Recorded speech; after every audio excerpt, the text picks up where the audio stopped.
आपका पहला क्वेश्चन है आपका पाना संक्रांति नव पर्व मनाया जाता है। आपसे क्वेश्चन पूछा गया है कि जो आपके पाना संक्रांति है ये नववर्ष आपका किस राज्य में बनाया जाता है। तो ये जो बनाया जाता है आपका नव पर्व आपका उड़ीसा राज्य में बनाया जाता है। उड़ीसा राज्य आपको पहले विकल्प में दिया है, पहला विकल्प इसमें आपका करेक्ट जवाब होगा। देखते हैं भारत के कुछ महत्वपूर्ण राज्य जहां पर नव पर्व आपकी किस किस तिथि को बनाया जाता है, या कौन से आपके आपके त्यौहार ऐसे हैं जहां पर आपके नव पर्व बनाए जाते हैं। जैसे बात करें उगादी, तो उगादी पर जो बनाया जाता है आपका तुलुव नववर्ष, उगादी में जो बनाया जाता है आपका तुलुव नववर्ष बनाया जाता है। और एसएससी जीडी के लिए ये आपके दावेदार क्वेश्चन चल रहे हैं। बात करें बैसाखी, तो बैसाखी के दिन आपका पंजाबी आपका नववर्ष बनाते हैं, बैसाखी में आपके पंजाबी नववर्ष बनाते हैं। पुथुंडों की बात करें तो आपके तमिल नववर्ष बनवाते हैं। और बोहांग बिहू आपका असमिया नववर्ष बनाते हैं।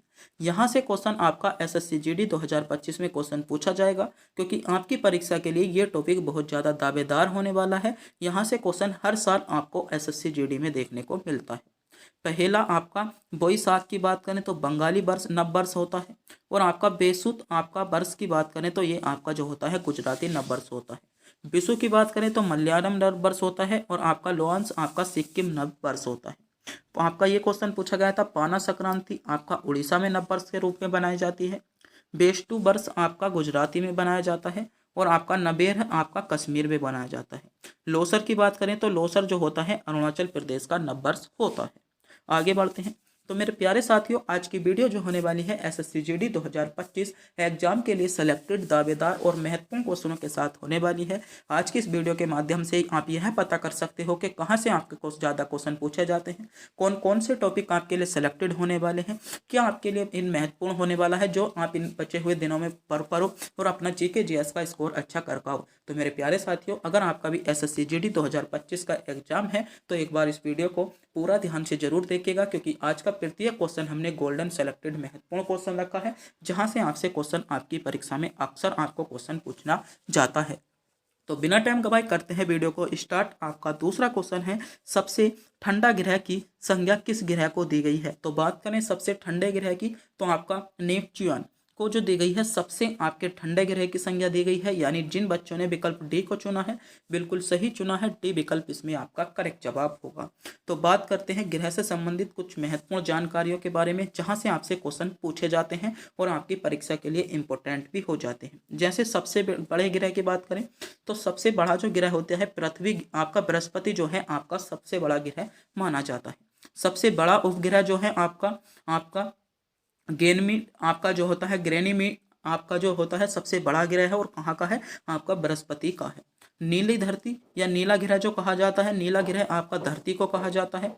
हरा ग्रह की जो संज्ञा दी गई है, हरा ग्रह की संज्ञा आपकी अरुणाचल प्रदेश की, वो सॉरी आपका अरुण ग्रह की संज्ञा आपकी हरे ग्रह को दी गई है।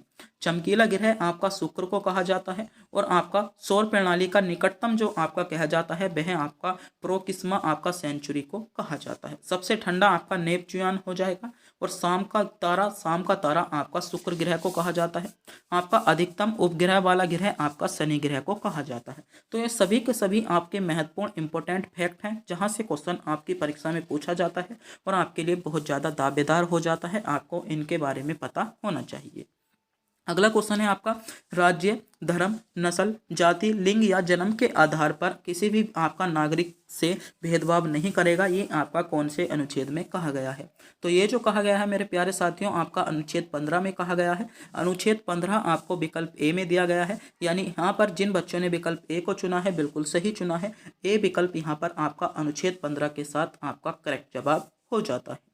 आगे बढ़ते हैं, देखते हैं कुछ महत्वपूर्ण आपके अनुच्छेद और उनसे संबंधित आपकी विशेषताओं के बारे में, क्योंकि यहाँ से भी क्वेश्चन आपको अक्सर आपको एसएससी जीडी में देखने को मिला है। जैसे अनुच्छेद 13 की बात करें तो अनुच्छेद 13 में आपका मौलिक अधिकारों पर नियंत्रण करने की विधि, मौलिक अधिकारों पर नियंत्रण करने की विधि जो दी गई है आपकी अनुच्छेद 13 में दी गई है। अनुच्छेद 14 की बात करें तो आपके कानून के समक्ष आपका समता, कानून के समक्ष आपके समता समानता का जो अधिकार है आपका अनुच्छेद 14 में है। अनुच्छेद 15 की बात करें तो आपके लोक नियोजन में अफसर के में सभी को समानता जो दी गई है आपकी अनुच्छेद 16 में दी गई है। अनुच्छेद 17 में देखते हैं तो आपका अस्पष्टता का उन्मूलन दिया गया है। अनुच्छेद 18 में आपका उपाधियों का उन्मूलन दिया गया है। अनुच्छेद 19 में जो दी गई है बोलने और आपकी अभिव्यक्ति की आज़ादी आपकी अनुच्छेद 19 में है। अनुच्छेद 20 की बात करें तो अपराधों के दोष सिद्धि के संबंध में संरक्षण आपका अनुच्छेद 20 में आपको दिया गया है। अनुच्छेद 21 की बात करें तो जीवन और आपका व्यक्तिगत स्वतंत्रता का संरक्षण आपका 21 में है। और 21 के ए में आपका प्रारंभिक आपकी शिक्षा का अधिकार आपका जो दिया गया है अनुच्छेद 21 के ए में आपको दिया गया है। तो कुछ महत्वपूर्ण आर्टिकल हैं जहां से आपसे क्वेश्चन बन जाता है। अगला क्वेश्चन है आंध्र प्रदेश का गठन कब हुआ। तो मेरे प्यारे साथियों, आंध्र प्रदेश का जो गठन हुआ था आपका 1953 में आंध्र प्रदेश का गठन हुआ था। यहाँ से भी आपको बहुत क्वेश्चन आपकी परीक्षा में देखने को मिलते हैं। राज्यों से संबंधित और गठनों से संबंधित आपको क्वेश्चन मिलते हैं। एक बार में देख लेते हैं आंध्र प्रदेश का गठन। तो आंध्र प्रदेश का गठन आपका 1953 में हुआ था। गुजरात के गठन की बात करें, गुजरात का गठन 1960 में हुआ। महाराष्ट्र के गठन की बात करें, महाराष्ट्र का गठन 1960 में हुआ। केरल का गठन आपका 1956 में हुआ था। नागालैंड के गठन की बात करें तो नागालैंड का गठन आपका 1963 में हुआ। हरियाणा का गठन की बात करें, हरियाणा का गठन भी आपका 1966 में हुआ। कर्नाटक के गठन की बात करें 1956 में हुआ। हिमाचल प्रदेश का गठन आपका 1971 में किया गया। मणिपुर और त्रिपुरा का 1972 में किया गया। मेघालय की बात करें तो मेघालय का गठन आपका 1972 में किया गया। सिक्किम की बात करें तो 1975 में गठन किया गया। और मिजोरम का 1987 में किया गया। यहाँ पर अरुणाचल प्रदेश के गठन की बात करें 1987 हो जाएगा। गोवा का गठन आपका 1987 हो जाता है। उत्तराखंड के गठन की बात करें आपका 2000 हो जाएगा। छत्तीसगढ़ का गठन आपका 2000 हो जाता है। झारखंड का गठन की बात करें 2000 हो जाएगा। और तेलंगाना का गठन आपका 2014 आपका हो जाता है, आपको पता होना चाहिए। आगे बढ़ते हैं। अगला क्वेश्चन है भारत की जनगणना 2011 के अनुसार आपकी किस भारतीय राज्य की सामूहिक जनसंख्या सर्वाधिक थी। तो सामूहिक जनसंख्या जो सर्वाधिक थी उत्तर प्रदेश और महाराष्ट्र की जनसंख्या सर्वाधिक अधिक थी 2011 की जनगणना के अनुसार, आपको पता होना चाहिए। यानी बी विकल्प यहाँ पर आपका करेक्ट जवाब होने वाला है जिन बच्चों ने विकल्प बी को चुना है। तो बात करते हैं जनगणना से संबंधित कुछ इंपॉर्टेंट फैक्ट के बारे में जो क्वेश्चन आपसे बन सकते हैं। जैसे बात करें सर्वाधिक आपकी जनसंख्या वाला जिला राज्य, तो सर्वाधिक जनसंख्या वाला राज्य जो था उत्तर प्रदेश था। उत्तर प्रदेश में सर्वाधिक जनसंख्या थी। और उत्तर प्रदेश में अगर क्वेश्चन पूछा जाए कि उत्तर प्रदेश का सर्वाधिक जनसंख्या वाला जिला कौन सा था, तो आपका प्रयागराज था। अगला क्वेश्चन है सर्वाधिक लिंगानुपात वाला जिला, तो आपका केरल था। आपका इसका लिंगानुपात कितना था, आपका 1084 आपका इसका लिंगा अनुपात था। बात करें सर्वाधिक आपका शिशु लिंगानुपात वाला जिला, आपका कौन था, अरुणाचल प्रदेश था। 900 आपका 72 रहा। सर्वाधिक साक्षरता प्रतिशत वाला आपका केरल था जिसमें 94% है। और न्यूनतम महिला साक्षरता वाला प्रतिशत आपका बिहार हो जाएगा 51.5 है। सर्वाधिक आपका अनुसूचित जाति SC जनसंख्या वाला जिला आपका उत्तर प्रदेश है। सर्वाधिक नगरीय जनसंख्या जो थी आपकी महाराष्ट्र की थी। और सबसे ज्यादा ग्रामीण की बात करें तो हिमाचल प्रदेश की आपकी सर्वाधिक ग्रामीण जनसंख्या थी। ये भी आपके लिए इंपॉर्टेंट हो जाएगा। अगला क्वेश्चन है निम्नलिखित में से किस वैज्ञानिक यंत्र का उपयोग वायुमंडलीय दाब को मापने के लिए किया जाता है। तो वायुमंडलीय दाब को मापने के लिए जो किया जाता है आपका बैरोमीटर का प्रयोग किया जाता है। और ये कुछ आपके मापदंड दिए गए हैं जहां से क्वेश्चन आपसे बनता है और आपकी परीक्षा के लिए इंपॉर्टेंट हो जाता है। इन मापदंडों से संबंधित आपको क्वेश्चन अक्सर आपकी परीक्षा में देखने को मिलता है। जैसे बात करें बैरोमीटर, तो बैरोमीटर के द्वारा आपका वायुमंडलीय दाब को मापा जाता है। सिस्मोग्राफ की बात करें तो सिस्मोग्राफ का उपयोग जो किया जाता है भूकंप की तीव्रता मापने में किया जाता है। ऑडियोमीटर की बात कर लें तो ऑडियोमीटर के द्वारा पहिए वाली आपकी गाड़ी द्वारा चली गई दूरी को मापा जाता है। और आपका ऑडियोमीटर आपका ओडोमीटर और ऑडियोमीटर द्वारा ध्वनि तीव्रता को मापन आपका किया जाता है। ग्रेविमीटर द्वारा पानी की सतह पर उपस्थित तेल का पता लगाने के लिए किया जाता है। और आपका एंटीनोमोमीटर द्वारा सूर्य किरणों की तीव्रता का निर्धारण करने हेतु किया जाता है। एओमीटर द्वारा आपका वायुमंडल तथा गैस के बाहर का घनत्व मापने में किया जाता है। और बैरोमीटर का प्रयोग वायुमंडलीय दाब मापने में किया जाता है। टेंसियोमीटर का प्रयोग मृदा की नमी को मापने में किया जाता है। ये भी आपको पता होना चाहिए, आपके लिए इंपॉर्टेंट होने वाला है। आंध्र प्रदेश का गठन कब हुआ, तो पहला क्वेश्चन आपके लिए महत्वपूर्ण बन जाता है। आपसे क्वेश्चन पूछा गया है कि आंध्र प्रदेश का गठन आपका कब हुआ। तो आंध्र प्रदेश का जो गठन हुआ था मेरे प्यारे साथियों, वह आपका 1953 में आपका आंध्र प्रदेश का गठन हुआ था। बी विकल्प में आपको दिया गया है। विकल्प बी यहाँ पर आपका करेक्ट जवाब होने वाला है। तो देखते हैं भारत के कुछ महत्वपूर्ण राज्य और उनके गठनों के बारे में, क्योंकि यहाँ से क्वेश्चन आपको आपकी परीक्षा में देखने को मिल सकता है और आपकी परीक्षा के लिए बहुत ज्यादा इंपॉर्टेंट हो जाता है। जैसे पहला है आपका आंध्र प्रदेश। तो मेरे प्यारे साथियों, आंध्र प्रदेश का जो गठन हुआ था, यानी आंध्र प्रदेश जो राज्य बना था आपका 1953 में बना था। उसके बाद आपका गुजरात का जो गठन हुआ था आपका 1960 में हुआ था। उसके बाद आपका महाराष्ट्र का गठन भी आपका 1960 में ही हुआ था। बात करें केरल राज्य के गठन के बारे में, तो केरल राज्य का गठन आपका 1956 में हुआ। नागालैंड राज्य का गठन आपका 1963 में हुआ था। बात करते हैं हरियाणा राज्य की, तो हरियाणा राज्य का गठन आपका 1966 में हुआ था। और कर्नाटक राज्य के गठन की बात करें तो 1956 में आपका कर्नाटक राज्य का गठन हुआ। हिमाचल प्रदेश की गठन जो हुआ था आपका 1971 में हुआ था। त्रिपुरा और मणिपुरा का गठन आपका जो हुआ था आपका 1972 में आपका इनका गठन किया गया था। मेघालय का गठन आपका 1972 में हुआ। सिक्किम के गठन की बात करें तो सिक्किम का गठन जो हुआ था आपका 1975 में आपका सिक्किम का गठन हुआ था। मिजोरम के गठन की बात करें तो मिजोरम जो बना था आपका भारत का एक पूर्ण राज्य 1987 में बना था। अरुणाचल प्रदेश आपका 1987 में बना। गोवा की बात करें, गोवा भी आपका 1987 में बना। उत्तराखंड, छत्तीसगढ़ और झारखंड आपके पूरे 2000 में आपके भारत के राज्य बने थे। तेलंगाना का गठन आपका 2014 में हुआ था।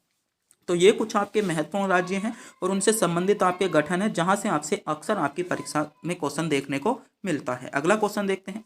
तो मेरे प्यारे साथियों, आज की सभी क्वेश्चन आपके जो होने वाले हैं आरपीएफ कांस्टेबल के साथ साथ आपका एसएससी जीडी के लिए भी आपके इंपॉर्टेंट क्वेश्चन होने वाले हैं। अगर कोई बच्चा इन दोनों एग्जाम की तैयारी कर रहा है तो एक बार इस वीडियो को पूरा ध्यान से जरूर देखेगा, क्योंकि इस वीडियो में हमने प्रत्येक क्वेश्चन सेलेक्टेड, इंपॉर्टेंट और महत्वपूर्ण क्वेश्चन रखा है, जहां से आपको सीधे आपकी परीक्षा में क्वेश्चन देखने को मिलेंगे। और आज की वीडियो के माध्यम से आप यह पता कर सकते हो कहाँ से आपसे ज़्यादा क्वेश्चन पूछे जाते हैं, कौन कौन सा टॉपिक आपके लिए इंपॉर्टेंट है, क्या आपके लिए सेलेक्टेड होने वाला है, जिससे आपको सीधे आपकी परीक्षा में क्वेश्चन देखने को मिले। मेरे प्यारे साथियों, अगर आपने भी हमारी वीडियो पर नए हो, पहली बार चैनल पर विजिट किया है, तो चैनल को सब्सक्राइब जरूर करें, क्योंकि चैनल को सब्सक्राइब करने में आपका किसी भी प्रकार का कोई पैसा नहीं जाता, नहीं हमको मिलता है। बस हम इससे मोटिवेट होते हैं और आपके लिए सेलेक्टेड से सेलेक्टेड इंपॉर्टेंट क्वेश्चन लाने की कोशिश करते रहते हैं। तो प्लीज़ मेरे प्यारे साथियों, चैनल को सब्सक्राइब करना जरूर बनता है, चैनल को सब्सक्राइब जरूर करेंगे। अगला क्वेश्चन है आपका, भारत में सबसे बड़ा प्राकृतिक बंदरगाह और भारत में सबसे व्यस्त बंदरगाह है, यानी भारत का सबसे प्राकृतिक बंदरगाह और सबसे व्यस्त बंदरगाह की बात करें तो आपका मुंबई बंदरगाह। मुंबई बंदरगाह जो है भारत का सबसे व्यस्त बंदरगाह और सबसे आपका जो है प्राकृतिक बंदरगाह है। इसमें डी विकल्प, आपका ए विकल्प आपको दिया गया था, थोड़े से इसमें आपके विकल्प आपके उल्टे क्रम में लिखे हैं, तो इसमें मुंबई बंदरगाह आपका इसमें करेक्ट जवाब होगा। क्या? मुंबई बंदरगाह इसमें आपका सही जवाब होने वाला है, जिन बच्चों ने मुंबई बंदरगाह को चुना है।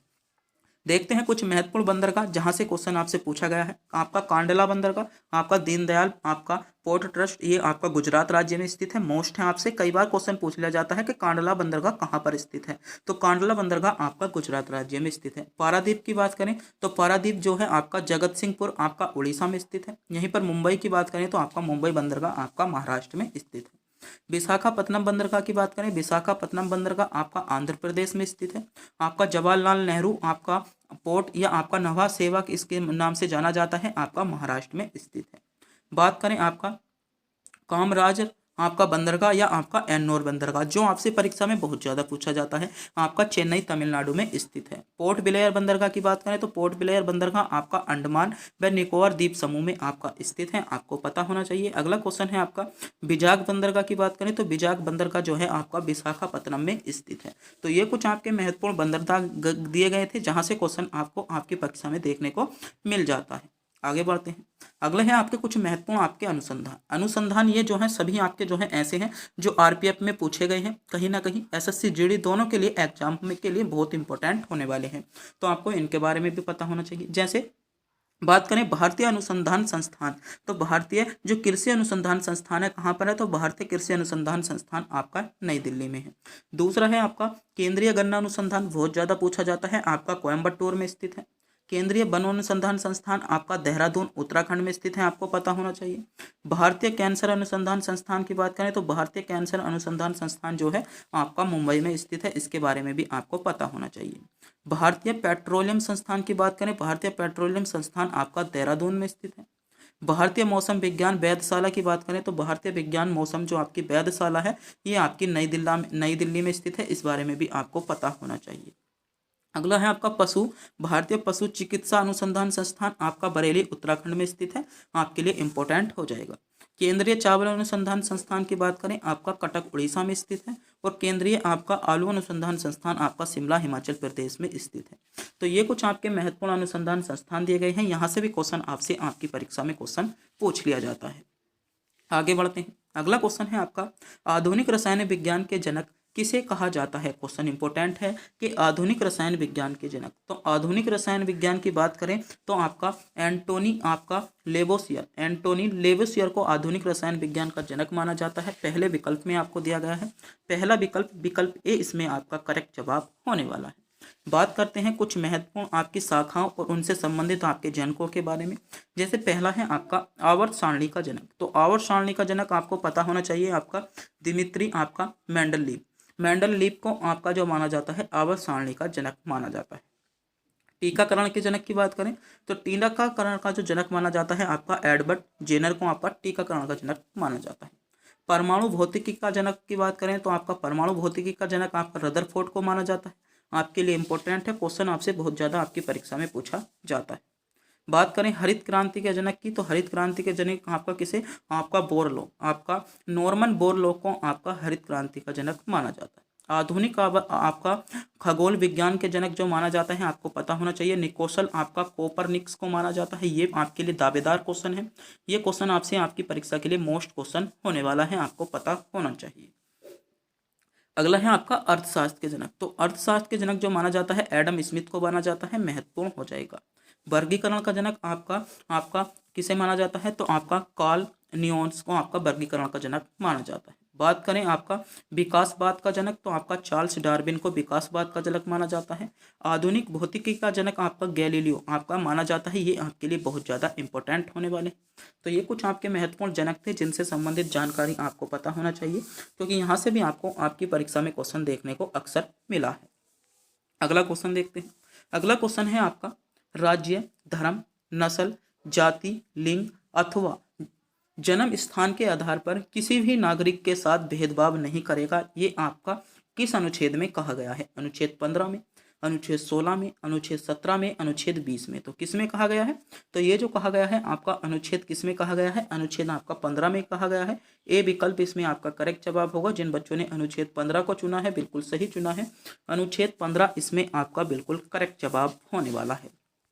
बात करते हैं कुछ महत्वपूर्ण अनुच्छेद और उनसे संबंधित आपकी जानकारी के बारे में, क्योंकि यहाँ से भी आपसे क्वेश्चन बनता है। तो कुछ आपके महत्वपूर्ण अनुच्छेद दिए गए हैं, आपको इनके बारे में पता होना चाहिए। जैसे अनुच्छेद 13 की बात करें तो मौलिक अधिकारों पर नियंत्रण करने की विधि, मौलिक अधिकारों पर नियंत्रण करने की विधि आपकी किस अनुच्छेद में आती है, तो मौलिक अधिकारों पर नियंत्रण करने की विधि आपकी अनुच्छेद 13 में आती है, आपको पता होना चाहिए। अनुच्छेद 14 की बात करें तो कानून के समक्ष आपका समानता, कानून के समक्ष समानता की बात करें तो कानून के समक्ष समानता जो आती है मेरे प्यारे साथियों, ये आपकी अनुच्छेद 14 में आती है। किसके, कानून के समक्ष समानता आपकी अनुच्छेद 14 हो जाएगी। अनुच्छेद 16 की बात करें तो आपके लोक नियोजन के अफसरों में सभी को समानता, तो लोक नियोजन के अफसरों में सभी को समानता, ये जो आती है मेरे प्यारे साथियों आपकी अनुच्छेद 16 के अंतर्गत आती है। अगला है आपका अस्पृश्यता का, आपका अनुच्छेद 17 में आता है और ये आपके लिए बहुत ज़्यादा दावेदार होता है, ये आपसे बहुत ज़्यादा आपकी परीक्षा में पूछा जाता है। आपको पता होना चाहिए कि अस्पृश्यता का उन्मूलन, तो अस्पृश्यता का जो उन्मूलन दिया गया है आपका अनुच्छेद 17 में दिया गया है, आपके लिए बहुत ज़्यादा इंपॉर्टेंट हो जाएगा। अगला है आपका अनुच्छेद 18 उपाधियों का उन्मूलन, उपाधियों का उन्मूलन आपका अनुच्छेद 18 में है, ये क्वेश्चन भी बहुत ज़्यादा पूछा जाता है। अगला है आपका बोलने और आपका अभिव्यक्ति की आज़ादी जो दी गई है आपके अनुच्छेद 19 में दी गई है। अनुच्छेद 20 की बात करें तो अपराधों के दोष सिद्धि के संबंध में संरक्षण, अपराधों के दोष सिद्धि के आपके संबंध में संरक्षण आपका अनुच्छेद आपका 20 में दिया गया। अनुच्छेद 21 की बात करें आपकी तो आपका जीवन और व्यक्तिगत आपकी स्वतंत्रता का संरक्षण जो है आपका अनुच्छेद 21 में है। और अनुच्छेद 21 के ए में जो दिया गया है प्रारंभिक शिक्षा का अधिकार आपका अनुच्छेद 21 के ए में दिया गया है। तो ये कुछ आपके महत्वपूर्ण जो थे आर्टिकल थे जहाँ से क्वेश्चन आपको आपकी परीक्षा में सीधे देखने को मिलता है और आपकी परीक्षा के लिए बहुत ज़्यादा गोल्डन आर्टिकल हो जाते हैं। आपको इन आर्टिकलों के बारे में ज़रूर पता होना चाहिए, क्योंकि यहाँ से क्वेश्चन आपको सीधे आपकी परीक्षा में देखने को मिला है, तो आपको इनके बारे में पता होना चाहिए। अगला देखते हैं।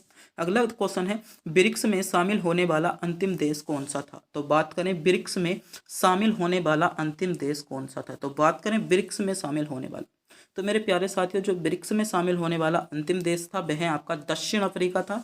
आपको पता होना चाहिए, सी विकल्प इसमें आपका करेक्ट जवाब दिया गया है। और ये क्वेश्चन आपसे बहुत ज़्यादा आपकी परीक्षा में पूछा जाता है कि ब्रिक्स में शामिल होने वाला अंतिम देश कौन सा था। तो कौन सा था? आपका दक्षिण अफ्रीका था। आपको इस क्वेश्चन के बारे में पता होना चाहिए। बात करते हैं ब्रिक्स से संबंधित कुछ महत्वपूर्ण आपकी जानकारी के बारे में। तो ब्रिक्स अध्यक्षता बैठक 2024, यानी 2024 में जो ब्रिक्स की अध्यक्षता की है किसने की है?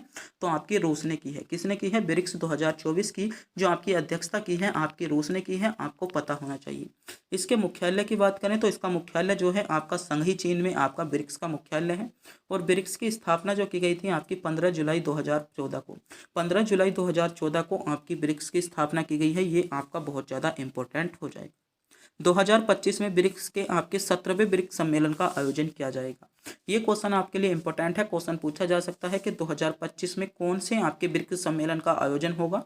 तो आपका आयोजन जो होगा आपको पता होना चाहिए, 17वां आपका आयोजन होने वाला है। ब्रिक्स में देश की बात करें तो आपका ब्राजील, रूस, भारत, चीन और दक्षिण अफ्रीका जो है ब्रिक्स में आपके देश शामिल हैं। ये 5 ही देश आपके शामिल हैं। ब्रिक्स के नाम आपका जो रखा गया है आपका देशों के आधार पर रखा गया है। जैसे बी से आपका ब्राजील हो जाएगा, आर से आपका रूस हो जाता है, आई से आपका इंडिया यानी भारत होगा, सी से आपका चीन होगा और एस से आपका साउथ अफ्रीका हो जाता है। पहला आपका 5 सदस्यीय ब्रिक्स सम्मेलन जो हुआ था आपका 2011 में हुआ था। ब्रिक्स शिखर सम्मेलन 2024 का जो विषय था आपका न्याय संगत वैश्विक विकास और आपकी सुरक्षा के लिए बहुपक्षपात को मजबूत करना जो था आपका इसका लक्ष्य रखा गया था। ब्रिक्स आपकी जिसकी सदस्यता ब्राजील के पास है, रूस, आपका भारत, चीन और दक्षिण अफ्रीका से बढ़ाकर अब आपका मिस्र, आपका इथियोपिया, ईरान और संयुक्त राज्य आपका अमीरात को भी इसमें शामिल किया गया है। किसमें? ब्रिक्स में। तो ये क्वेश्चन भी आपको पता होना चाहिए। यहाँ से भी क्वेश्चन मेरे प्यारे साथियों कई बार आपसे आपकी परीक्षा में पूछ लिया जाता है। अगला क्वेश्चन है आपका, भारत की आपकी राष्ट्रपति के रूप में पद ग्रहण करने वाली प्रथम महिला कौन थी? आपसे क्वेश्चन पूछा गया है। भारत की प्रथम राष्ट्रपति के रूप में पद ग्रहण करने वाली भारत की पहली महिला कौन थी? तो पहली महिला कौन थी? आपकी प्रतिभा आपकी पाटिल। प्रतिभा पाटिल जो थी आपकी राष्ट्रपति के रूप में पद ग्रहण करने वाली पहली महिला थी। यानी सी विकल्प इसमें आपका करेक्ट जवाब होने वाला है। जिन बच्चों ने विकल्प सी को चुना है बिल्कुल सही चुना है। सी विकल्प इसमें आपका करेक्ट जवाब हो जाएगा। तो बात कर लेते हैं कुछ भारत की महत्वपूर्ण महिलाओं के बारे में आपसे, जहां से क्वेश्चन आपसे पूछा जाता है और ये प्रत्येक आपका क्वेश्चन आपके लिए आपकी परीक्षा के लिए दावेदार होने वाला है। जैसे बात करते हैं भारत की प्रथम महिला राज्यपाल। तो भारत की प्रथम महिला राज्यपाल कौन थी? तो सरोजनी नायडू भारत की प्रथम महिला राज्यपाल थी। आपको पता होना चाहिए। प्रथम महिला मुख्यमंत्री की बात करें तो भारत की जो प्रथम महिला मुख्यमंत्री थी आपकी सुचेता कृपलानी। सुचेता कृपलानी जो थी भारत की प्रथम महिला मुख्यमंत्री थी। आपको इस बारे में भी पता होना चाहिए। बात करें प्रथम महिला लोकसभा अध्यक्ष की, तो प्रथम महिला लोकसभा अध्यक्ष कौन है? तो भारत की प्रथम महिला लोकसभा अध्यक्ष आपकी मीरा कुमार थी। आपको पता होना चाहिए। प्रथम महिला स्नातक की बात करें तो कादम्बिनी आपकी गंगुली थी। महिला राष्ट्रीय आयोग की पहली महिला अध्यक्ष कौन थी? तो आपकी जयंती पटनायक थी। ये क्वेश्चन आपके लिए आपकी परीक्षा के लिए दावेदार होने वाला है। आपसे बहुत ज़्यादा पूछा जाता है। प्रथम महिला नौसैनिक पायलट की बात करें तो आपकी शिवांगनी सिंह हो जाएंगी। प्रथम महिला अंतरिक्ष यात्री आपकी कल्पना चावला हो जाती है। प्रथम महिला प्रधानमंत्री आपकी इंदिरा गांधी और प्रथम महिला आपकी राष्ट्रपति कौन थी? तो प्रतिभा देवी सिंह पाटिल थी। आपको पता होना चाहिए। ये सभी के सभी फैक्ट आपके लिए मोस्ट चलने हैं, जिनसे क्वेश्चन आपको अक्सर आपकी क्वेश्चन आपकी परीक्षा में देखने को मिला है। यहाँ से आपको प्रत्येक क्वेश्चन के बारे में जानकारी का पता होना चाहिए। अगला क्वेश्चन है, वर्ष 1862 में पहली बार उच्च न्यायालय की स्थापना की गई। एनटीपीसी 18 फरवरी 2021 को क्वेश्चन आपको आपकी परीक्षा में देखने को मिला था। तो कौन से की स्थापना की गई थी? तो इसमें मद्रास हाई कोर्ट की स्थापना आपकी 1862 में की गई थी। आपको पता होना चाहिए। और ये क्वेश्चन आपकी परीक्षा के लिए बहुत ही ज़्यादा मोस्ट क्वेश्चन हो जाता है। क्वेश्चन बार बार रिपीट होता रहता है। तो बात करते हैं कुछ महत्वपूर्ण आपके उच्च न्यायालय जिनसे क्वेश्चन आपसे बनता है। जैसे उच्च न्यायालय का नाम है आपका मुंबई उच्च न्यायालय। तो मुंबई उच्च न्यायालय की जो स्थापना की गई थी आपकी 1862 में की गई थी। और प्रादेशिक क्षेत्र अधिकार जो आता है महाराष्ट्र, गोवा, दादरा नगर हवेली और दमन द्वीप को भी आपका जो है आपका प्रादेशिक क्षेत्र अधिकार आता है। मुख्य पीठ और आपकी पीठ की बात करें तो मुख्य पीठ आपकी मुंबई में है। और अन्य पीठ जो हो जाएगी आपकी पणजी हो जाएगी। औरंगाबाद और नागपुर आपकी जो है उच्च न्यायालय की अन्य पीठें हो जाती हैं। अगला है आपका मद्रास उच्च न्यायालय। तो मद्रास उच्च न्यायालय का गठन भी आपका 1962 में किया गया था। तमिलनाडु और पांडुचेरी इसके अधिकार क्षेत्र में आते हैं। कहाँ पर? तमिलनाडु और पांडुचेरी इसके अधिकार क्षेत्र में आते हैं। मुख्य पीठ की बात करें तो मुख्य पीठ आपकी चेन्नई में है और आपकी दूसरी पीठ जो है आपकी मुंदेर में इसकी दूसरी पीठ हो जाती है। अगला उच्च न्यायालय है आपका कलकत्ता उच्च न्यायालय। कलकत्ता उच्च न्यायालय की स्थापना भी आपके 1862 में की गई थी।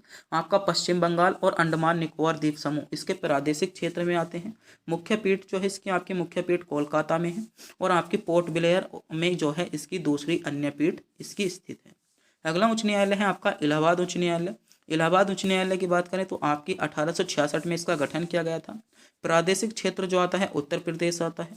मुख्य पीठ आपकी प्रयागराज में है और आपकी न्यायिक पीठ की बात करें, न्यायिक पीठ इसकी आपकी लखनऊ में हो जाती है। तो इनके बारे में भी आपको पता होना चाहिए। इन चारों से चारों हाई कोर्ट से बहुत ज़्यादा क्वेश्चन आपसे आपकी परीक्षा में बनते हैं। अगला क्वेश्चन है, निम्नलिखित में से कौन सा राष्ट्रीय उद्यान यूनेस्को की विश्व धरोहर स्थल में शामिल है? आरआरबी एनटीपीसी आपका 2021 में आपका इवनिंग शिफ्ट में क्वेश्चन पूछा गया है। तो कौन सा है? काजीरंगा राष्ट्रीय पार्क आपका सी विकल्प के साथ इसमें आपका करेक्ट जवाब हो जाता है। तो बात करते हैं भारत में स्थित कुछ महत्वपूर्ण पार्कों के बारे में जहां से क्वेश्चन बनता है और ये पार्क आपके लिए इंपॉर्टेंट हो जाते हैं। जैसे पहला है आपका बांधवगढ़ नेशनल पार्क। तो बांधवगढ़ नेशनल पार्क जो है कहाँ पर है? आपका मध्य प्रदेश पे है। कहाँ पर? तो आपका शहडोल मध्य प्रदेश में आपका बांधवगढ़ नेशनल पार्क है। बहुत ज़्यादा सेलेक्टेड आपकी परीक्षा के लिए होने वाला। अगला है आपका शिवपुरी नेशनल पार्क। आपका शिवपुरी मध्य प्रदेश में है। ये भी बहुत ज़्यादा आपसे क्वेश्चन पूछा जाता है। भगवान महावीर आपका आपका उद्यान की बात करें आपका गोवा में है। बहुत ज़्यादा सेलेक्टेड आपके लिए हो जाएगा। इंद्रावती राष्ट्रीय उद्यान की बात करें आपका मध्य प्रदेश में है। आपका चंदका हाथी विहार बहुत ज़्यादा पूछा जाता है। भुवनेश्वर ओडिशा आपका जो है आरपीएफ के लिए बहुत ज़्यादा सेलेक्टेड क्वेश्चन होने वाला है और एसएससी 2023 में भी क्वेश्चन आपसे पूछा गया था। तो आपको पता होना चाहिए चंदका हाथी विहार। तो चंदका जो हाथी विहार है आपका भुवनेश्वर उड़ीसा में। सरिस्का टाइगर रिजर्व सभी को पता होगा आपका अलवर राजस्थान में है। बांदीपुर आपका रिजर्व की बात करें मैसूर कर्नाटक में है। मानस टाइगर रिजर्व आपका असम में है। आपका किश्तवाड़ राष्ट्रीय उद्यान आपका जम्मू कश्मीर में है। चंद्रप्रभा आपका गेम सेंचुरी की बात करें आपका वाराणसी उत्तर प्रदेश में आपका हो जाता है। तो ये सभी टाइगर रिजर्व जो है महत्वपूर्ण पार्क जो है आपके लिए, आपको इनके बारे में पता होना चाहिए। यहाँ से क्वेश्चन आपसे अक्सर आपकी परीक्षा में बना है। अगला क्वेश्चन है, असहयोग आंदोलन में कौन सा कार्यक्रम आपका शामिल नहीं है? तो असहयोग आंदोलन में जो कार्यक्रम शामिल नहीं है वह नहीं था आपका सरकारी वाहनों से यात्रा करने पर पाबंदी। सरकारी वाहनों से यात्रा करने पर जो पाबंदी थी वह आपकी असहयोग आंदोलन में शामिल नहीं थी। यानी इसमें डी विकल्प आपका करेक्ट जवाब होगा। जिन बच्चों ने विकल्प डी को चुना है बिल्कुल सही चुना है। डी विकल्प इसमें आपका करेक्ट जवाब होने वाला है जो बच्चे विकल्प डी की ओर जा रहे हैं। बात करते हैं कुछ महत्वपूर्ण आकस्मिक घटनाओं के बारे में जहां से क्वेश्चन आपसे पूछा जाता है। जैसे आपसे क्वेश्चन पूछ लिया जाएगा अकबर का राज्यारोहण। तो अकबर का राज्यारोहण कब हुआ था? अकबर का राज्यारोहण आपका 1556 में हुआ था। ये डेटें बहुत ज़्यादा इंपॉर्टेंट हैं। इन डेटों से संबंधित आपको एक क्वेश्चन आपकी परीक्षा में मिलता है। 101% मैं गारंटी लेता हूँ इन डेटों से संबंधित आपको एक क्वेश्चन आपकी परीक्षा में देखने को मिलेगा। जैसे अकबर का राज्यारोहण, तो अकबर का जो राज्यारोहण हुआ था आपका 1556 में आपका अकबर का राज्यारोहण हुआ था। हल्दी घाटी के युद्ध की बात करें तो हल्दी घाटी का जो युद्ध हुआ था आपका 1576 में आपका हल्दी घाटी का युद्ध हुआ था। दीन ए इलाही धर्म की स्थापना की बात करें तो दीन ए इलाही धर्म की जो स्थापना हुई थी आपकी 1582 में दीन ए इलाही धर्म की स्थापना की गई थी। पिलासी के युद्ध की बात करें, पिलासी का युद्ध आपका 1757 में हुआ था और बक्सर का युद्ध आपका 1764 में हुआ था। दोनों ही आपके लिए इंपॉर्टेंट होने वाले हैं। बंगाल में स्थायी बंदोबस्त की बात करें तो बंगाल में जो स्थायी बंदोबस्त आया था आपका 1793 में आया था और बंगाल में प्रथम विभाजन यानी बंगाल का जो प्रथम विभाजन हुआ था 1905 में आपका बंगाल में प्रथम विभाजन हुआ था। मुस्लिम लीग की स्थापना की बात करें तो मुस्लिम लीग की स्थापना आपकी 1906 में हुई थी। माल्य मिंटो सुधार आपका 1909 में आया था। प्रथम विश्व युद्ध आपका जो चला था 1914 से 1918 तक चला था। असहयोग आंदोलन आपका 1920 से 1922 तक चला। साइमन कमीशन का आगमन जो हुआ था 1928 में हुआ था। दांडी मार्च आपका नमक सत्याग्रह आपका 1930 में हुआ। गांधी इरविन समझौते की बात करें, गांधी इरविन समझौता आपका जो हुआ था 1931 में हुआ था। आपका शिमला सम्मेलन की बात करें, शिमला सम्मेलन आपका 1945 में हुआ। कैबिनेट मिशन के आगमन की बात करें, कैबिनेट मिशन का जो आगमन हुआ था 1946 में हुआ। चीन का भारत पर आक्रमण आपका 1962 में हुआ था। भारत पाकिस्तान युद्ध आपका 1965 में हुआ और ताशकंद समझौता आपका 1966 में हुआ था। तालीकोट का युद्ध आपका 1565 में हुआ था। तो ये कुछ आपकी महत्वपूर्ण डेटे हैं जिनसे संबंधित आपको आपकी परीक्षा में क्वेश्चन देखने को मिलते हैं और सभी डेटे आपके लिए सेलेक्टेड महत्वपूर्ण होने वाली हैं। यहाँ से आपको आपकी परीक्षा में क्वेश्चन जरूर देखने को मिला है। तो ये जो क्वेश्चन था मेरे प्यारे साथियों, आज की वीडियो का अंतिम क्वेश्चन था।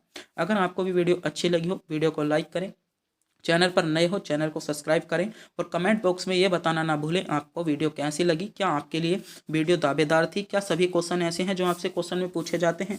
क्या आपके लिए इंपॉर्टेंट है? तो जल्दी से जल्दी अगर आपको भी वीडियो अच्छी लगी हो, वीडियो कमेंट बॉक्स में जरूर बताएंगे और अपने दोस्तों के पास वीडियो को शेयर नहीं किया है, अपने दोस्तों के पास वीडियो को शेयर करेंगे। चैनल पर नए हो चैनल को सब्सक्राइब करेंगे। जल्दी से जल्दी इतना काम कर लीजिएगा। तब तक के लिए मिलते हैं आने वाली वीडियो में।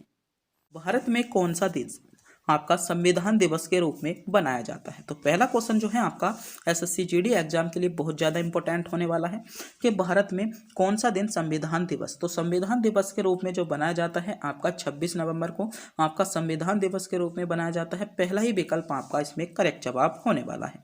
तो हम आपके लिए कुछ महत्वपूर्ण ये आपके 14 से 15 दिवस लेकर आए हैं जो कि आपके लिए इंपॉर्टेंट है और एसएससी जीडी के लिए गोल्डन दिवस होने वाले हैं।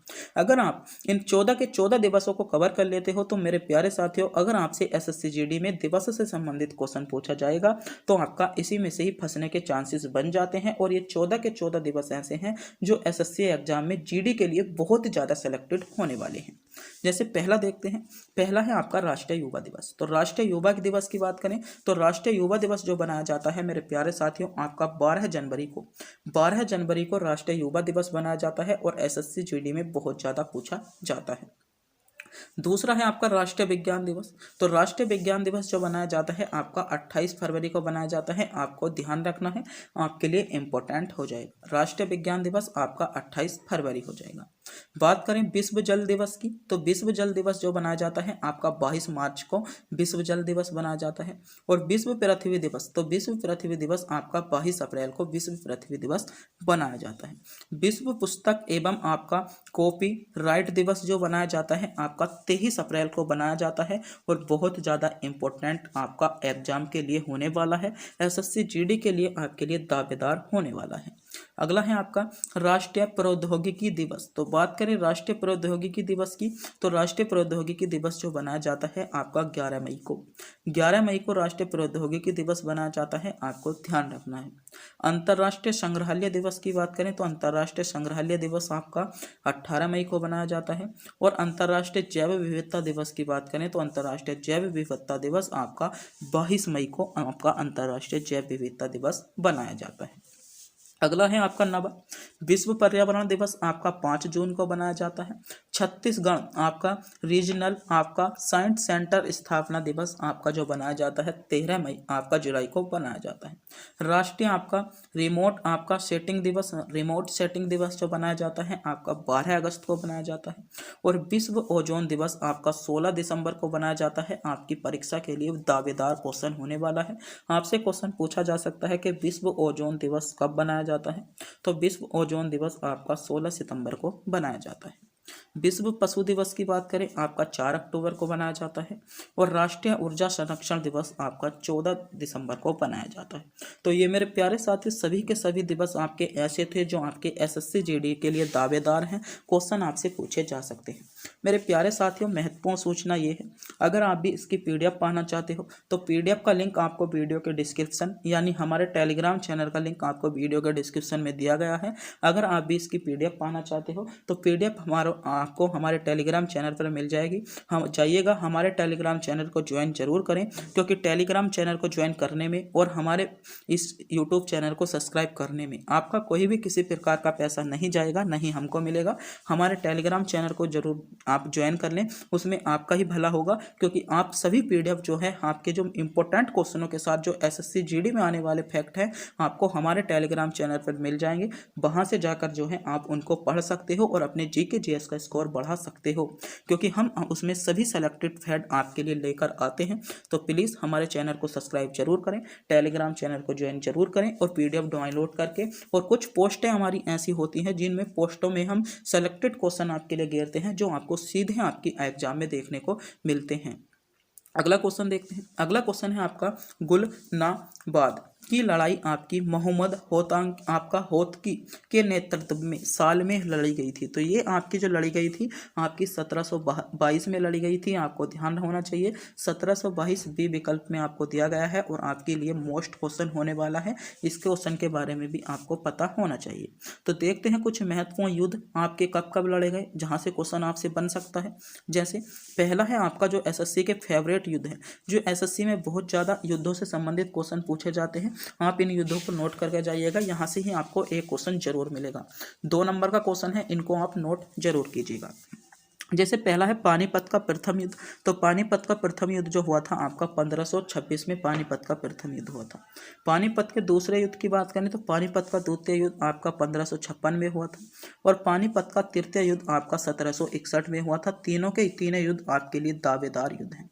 दावे आपका दार युद्ध आपके तीनों के लिए होने वाले हैं। क्वेश्चन आपसे पूछा जा सकता है। अकबर का राज्यारोहण बहुत ज़्यादा पूछा जाता है एसएससी जीडी में। आपका कब हुआ था? 1556 में हुआ था। हल्दी घाटी का युद्ध की बात करें तो हल्दी घाटी का युद्ध आपका 1576 में हुआ था। प्लासी का युद्ध कब हुआ? तो प्लासी का युद्ध आपका 1757 में हुआ। बक्सर के युद्ध की बात करें तो बक्सर का युद्ध आपका 1764 ईसा में बक्सर का युद्ध हुआ। प्रथम विश्व युद्ध की बात करें आपका 1914 से 1918 तक हुआ था। द्वितीय विश्व युद्ध आपका 1939 से 1945 तक चला था। आगे देखते हैं। अगला है आपका चीन का भारत पर आक्रमण, जो कि आपका एसएससी जीडी में बहुत ज़्यादा पूछा जाता है। तो चीन का जो भारत पर आक्रमण हुआ था आपको पता होना चाहिए 1962 में चीन का भारत पर आक्रमण हुआ था। भारत पाक युद्ध की बात करें तो भारत पाक युद्ध जो हुआ आपका 1965 में आपका भारत पाक युद्ध हुआ, आपको पता होना चाहिए। ताशकंद समझौता आपसे बहुत ज़्यादा पूछा जाता है। ताशकंद समझौता जो हुआ था आपका 1966 में आपका ताशकंद समझौता हो। तालीकोट के युद्ध, तो कालीकोट का जो युद्ध हुआ था आपका 1565 में आपका तालीकोट का युद्ध हुआ और आपके लिए मोस्ट क्वेश्चन भी होने वाला है। तालीकोट का युद्ध आपको पता होना चाहिए। प्रथम आंग्ल मैसूर युद्ध की बात करें तो प्रथम आंग्ल जो मैसूर युद्ध हुआ था 1776 से आपका जो चला था आपका 69 तक चला था। आपको ध्यान रखना है ईस्वी में। आपका अगला है आपका द्वितीय आंग्ल मैसूर युद्ध आपका 1780 से 84 तक चला था और ये जो होगा आपका 79 होगा, ना कि 69। हाँ, इसमें थोड़ी सी मिस्टेक है। आपका 1776 में 79 तक, यानी आपका 1700 आपका 79 आपका हो जाएगा। तृतीय की बात करें तो तृतीय आंग्ल मैसूर युद्ध जो हुआ था आपका 1700 आपका 90 से लेकर 92 तक तृतीय चला था और चतुर्थ जो चला था आपका 1799 में हुआ था। कारगिल युद्ध बहुत ज़्यादा पूछा जाता है। कारगिल युद्ध जो हुआ आपका 1999 में आपका कारगिल युद्ध हुआ, आपको पता होना चाहिए। ये क्वेश्चन भी आपसे बहुत ज़्यादा क्वेश्चन पूछा जाता है और आपके लिए सेलेक्टेड हो जाता है। अगला क्वेश्चन देखते हैं।